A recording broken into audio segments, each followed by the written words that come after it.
నన్ను గుర్తుపట్టారా? 15 ఏళ్లకు ముందు కాశీలో మీరు ఆశీర్వదించారు. తర్వాతే గొప్పవాణ్ణి అయ్యాను. తమరిక్కడున్నారని విన్నాను. ఓసారి చూసిపోదామని వచ్చాను. ఈ కానుక స్వీకరించండి. ఏమిటిది?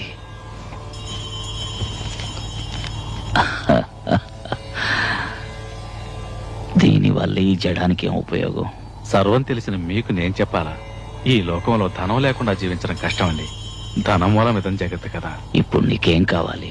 మీ ఆశీర్వాదం వల్ల నా ఆశలు నెరవేరినాయి. కానీ జీవితంలో నాకు మనశ్శాంతి లేదు.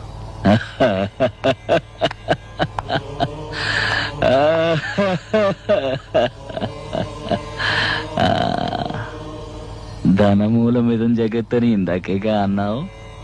శాంతిని కొనుక్కో. ధనమంతా నీ దగ్గరే ఉంటే మనశ్శాంతి ఎలా ఉంటుంది? ఏదో నీకు కావలసిన